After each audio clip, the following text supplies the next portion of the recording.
Now, I've just got back from a long road trip on the west coast of Scotland. I did about 1,300 miles in the month I was away, and I've also used it when I went back as well. Now, that may not sound a lot for a car to do, but it's a lot for an old Land Rover to do. This Land Rover has almost just turned 20 years old. It's a 55 plate on a TD5, so it was almost like a 20th birthday for it, going to the west coast with me for a month. I honestly couldn't have thought of any better truck or any better vehicle to take than this. I just absolutely loved it, and I also fell back in love with it as well, which was very important because the last few years it's almost been in the garage, and I've been like, oh, do I use it, do I not? I tried to use it last year a bit for mountain biking, but then it didn't really work out that well. I ended up taking the pickup truck more.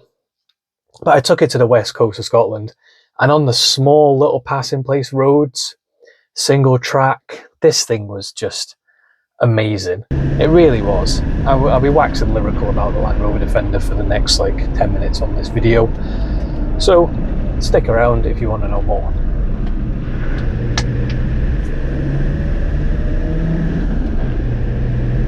On them small little windy roads and the small single track roads, it just dominated the road as well.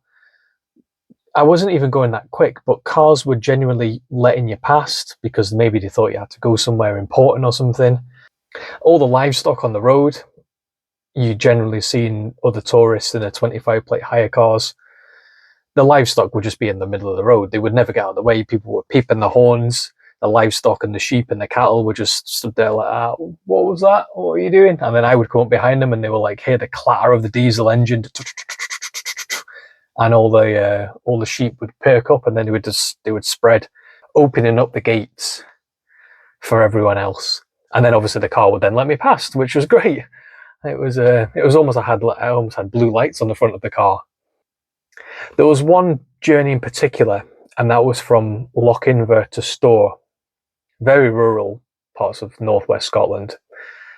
And there's only a few times in my driving life, in a way, where I've had almost an out-of-body experience. It was just perfect. Another time was when I had the track to myself at Knockhill on my BMW 325. I did about 10 laps, 15 laps of just it to myself.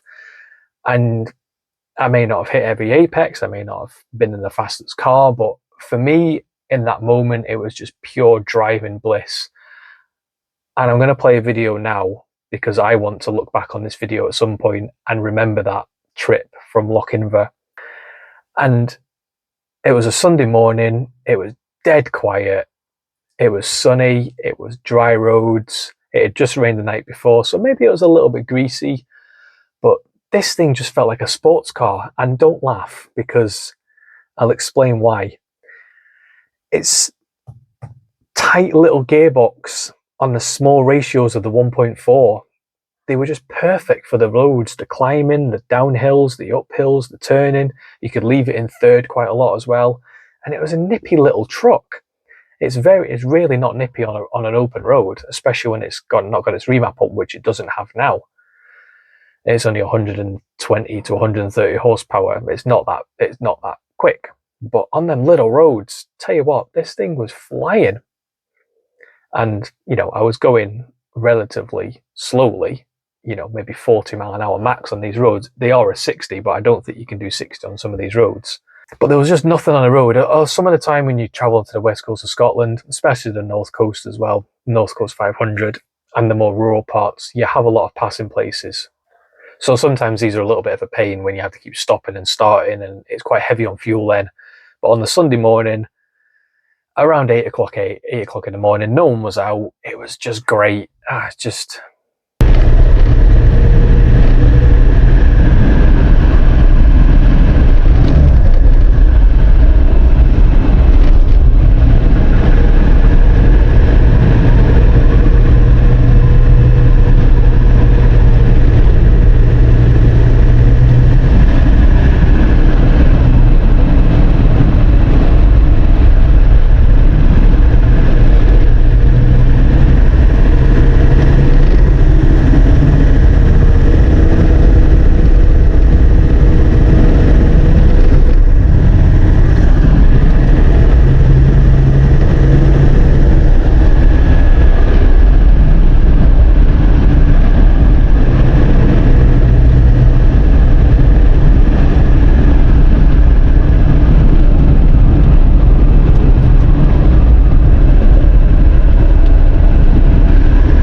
it gives me goosebumps just thinking about it and looking at that video again of the drive there. I've lost count of the amount of times where I've had my lunch in the back there because the weather was pretty bad for the month over there. You know, it was raining quite a lot. But the amount of times I've had lunch in the back of there, you get all your hiking gear, you throw it all in the back. It doesn't really matter. You couldn't do that in a car. You couldn't do that in a normal car. You just couldn't. This is just the perfect outdoor vehicle. All the seats as well, they're all rubber, so it doesn't matter again if you come in all stinking wet, which quite a lot of times I did. And I had my lunch in the back there, just watched the world go by. Raining as well. Just amazing. And I got a good test of the wiper blades as well, the flexi blades, the new Bosch ones. Brilliant. I would highly recommend them for the price they are. I can't even remember what I paid for them. Something like £10–15. I wish I did them years ago. It was like having a normal wiper on a Defender, which may sound novel, but it really is different to what the actual traditional blades are.